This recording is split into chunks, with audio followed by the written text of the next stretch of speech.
Good morning. This is Bill at Highland Hill Farm, and today I want to talk to you about buying a quality property for hunting, fishing, camping, and recreational activities that you might have if you like the great outdoors. And first, I'm going to tell you about the 4 pillars of real estate investing that you must understand before you buy a property. And let me premise this by saying, first of all, I am not a real estate agent. I have no properties for sale. I'm not an attorney, so I can't give you legal advice. And I'm not your accountant because I'm not an accountant.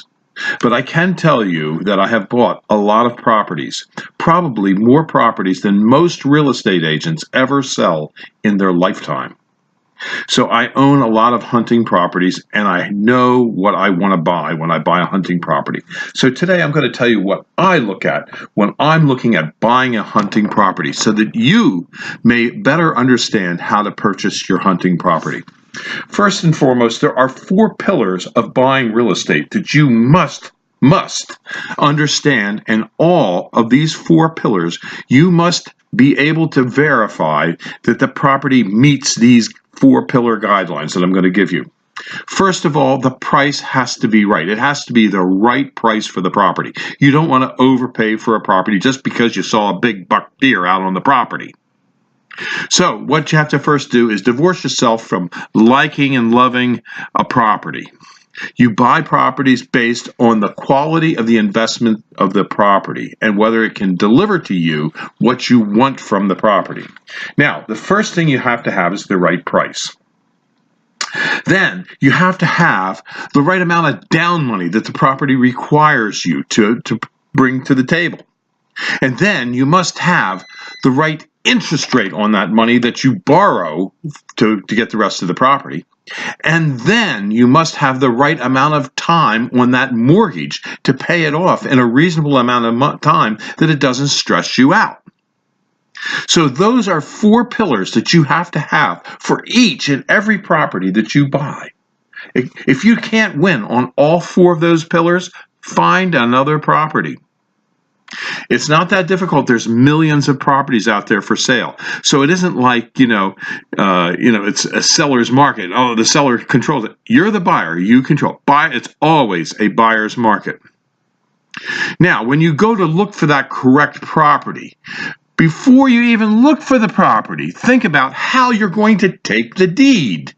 And this is where you got to go to an attorney, because an attorney can help you determine the best method of holding the deed.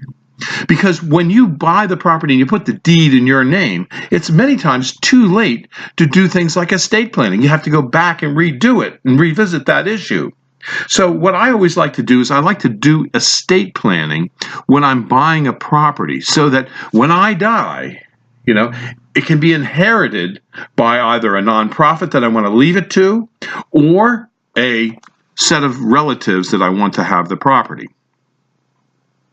Now, the thing you must remember is that not all attorneys can help you with that. You might have to go to a tax accountant attorney. So that's important to understand, that you get the right advice from a legal person. But you'll have to figure that one out on your own, because I can't give you legal advice and tell you how to do it. Now, what I want you to think about here is a couple of other issues. The right in the property is good. You got to have all the structures of the property. You have to have the 4 pillars. But now you have to test the property for its suitability to make sure that that property is what you want to buy. And you have to have a plan on what you're going to use it for so that you get the best tax treatment. Because it's possible to buy a property that pays for itself, gives you tax deductions, and you get to enjoy for many years. It's possible to get all those things in there. So it doesn't cost you very much, and you get to write it off, and you get good depreciation. So first thing you might want to think about is, where is that property located? For example, if it's in the Northeast, man, there's a lot of things you can do in the Northeast. For example, you can grow trees and shrubs, which is what I do. And the site can be used to generate income by growing trees and shrubs. And you get great tax write-offs for ornamental horticultural activities on a property. It's immediate. You buy money, you spend money on on trees and shrubs, and you get to write it off in that year.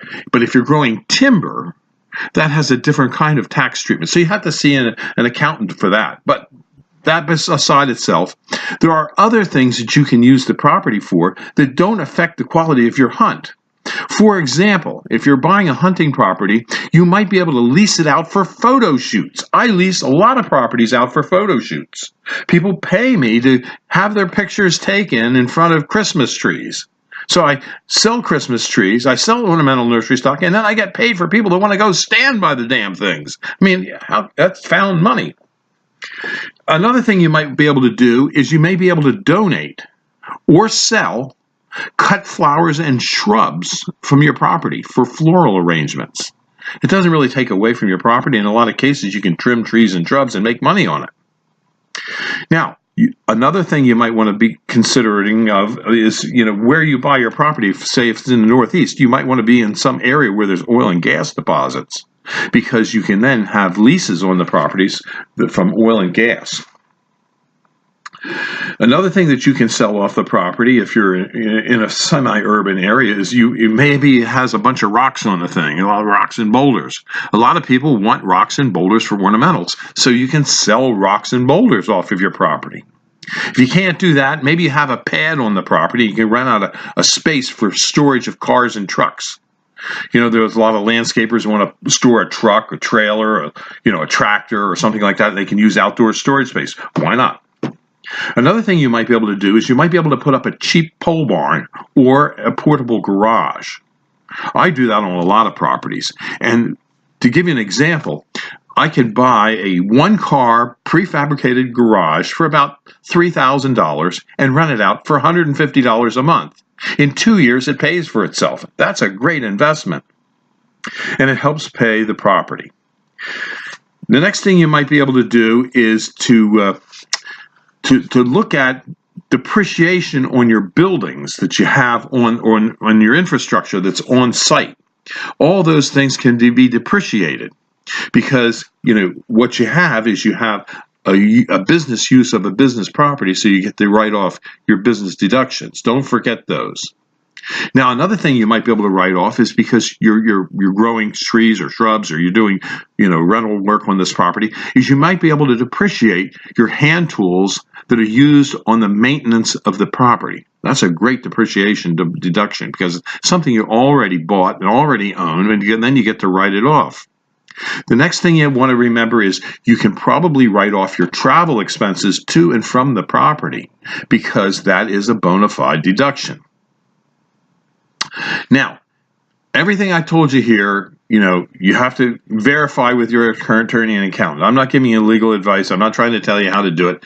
But the most important thing that you have on purchasing of a property is that you buy a quality property that pays for itself while you own it and gives you tax deductions. Just remember that. And the 4 pillars of buying real estate: the price has to be right, the amount of down has to be correct, the interest rate has to be correct, and the amount of time you have to pay the property off has to be correct. If you can't win on all 4 of those pillars, don't buy the property. This is Bill at Highland Hill Farm, and you can stop into my farm in Doylestown, PA, onto our main farm there, and see trees and shrubs that we grow and sell. And we can help you get started if you want to start to grow ornamental nursery stock on your site, or if you want to grow trees for timber. So call us at Highland Hill Farm for your trees and shrubs. We're at 215-651-8329, and we are here to help you. This is Bill. Thank you for your time. This video was produced at Highland Hill Farm. We grow and sell screening and buffering trees in Bucks County, Pennsylvania, and these are our green giant arborvitaes. Call us for your screening tree needs at 215-651-8329.